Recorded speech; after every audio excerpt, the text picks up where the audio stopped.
A big day for retail stores. Many opened up their doors to customers today on a limited basis, but more plans to reopen the Texas economy are expected to come soon. Now, here to talk about all of this is Texas Governor Greg Abbott. Governor, thank you so much for joining us. My pleasure. Thank you so much.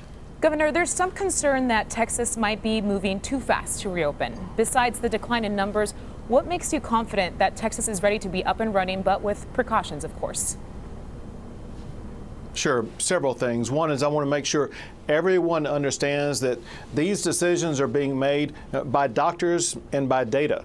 We have 4 doctors who are evaluating every step of the way, making sure that to the extent that businesses are open, they are done so in a way that will prevent or slow the spread of the coronavirus. Those doctors include Dr. Mark McClellan, who used to be the head of the FDA under the Bush administration and also the head of Medicaid and Medicare. Also, a doctor at the UT Dell Medical School who's in charge of infectious diseases, including tracing and tracking COVID-19. And so these doctors are well equipped in ensuring that we will not be expanding operations in any way that should expose people to greater dangers. Let me give you an easy example, and that is, as you have known for the past month, grocery stores have been able to operate in a limited fashion in ways that have not led to a spread of the coronavirus. In fact, the coronavirus has decreased, let's say in the Austin area, during the time that stores have been open.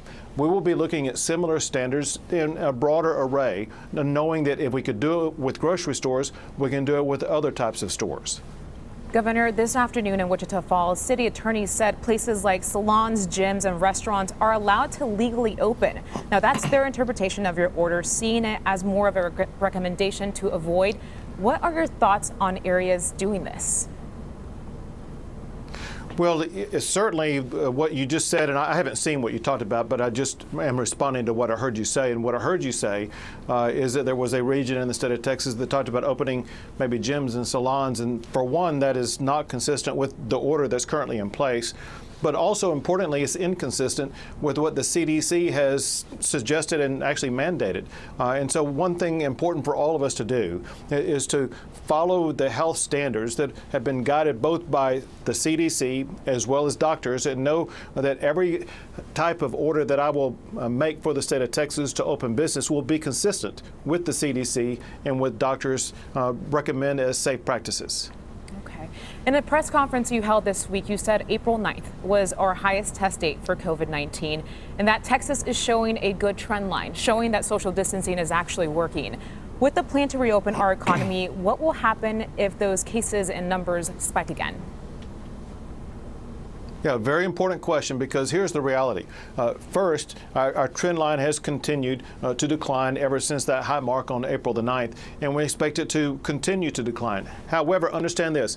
All scientists and doctors recognize that when there's an infectious disease still present in a community, as there is across not just the United States but the entire globe, when you begin to reopen, there can be spikes or increases in those who test positive for COVID-19.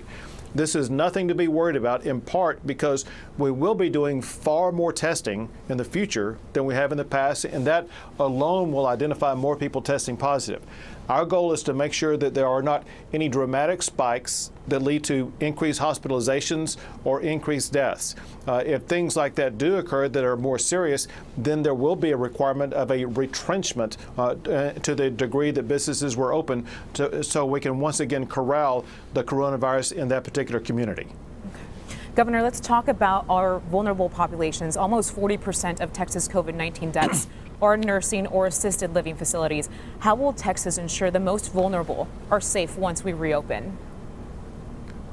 Sure. Another incredibly important fact for your audience to know about, and that is the numbers you talked about, it's about 38% of those who are 80 years old or older, and those in nursing homes, and then it's actually more than 50% of those 65 and older and those in nursing homes, and those are our vulnerable population. If we as a community, as a state, do all we can to protect our vulnerable population, we will go a long way to decreasing deaths and decreasing hospitalizations. As a result, one thing that will happen with our executive orders is we will emphasize that everyone must do all we can to protect our vulnerable community, especially those in nursing homes. And hence, we will be even further enhancing standards and practices at our nursing homes to make sure that we prevent COVID-19 from being imported into those nursing home facilities. All right. And Governor, a lot of medical experts we've interviewed say there won't be a vaccine come fall, and we could see this virus come back up during the winter months. Right now, how is the state preparing for those months ahead?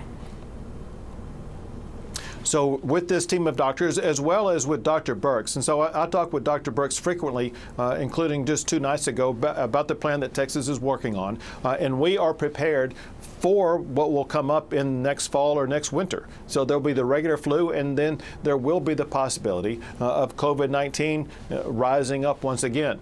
Our goal is to, once again, to continue to manage the spread, but also to focus on making sure we have sufficient hospital beds available, sufficient ventilators available, and all those kinds of PPE supplies that are available. And so we will be spending the summer months stocking up on all of those supplies to make sure that we will be ready when the fall and winter roll around.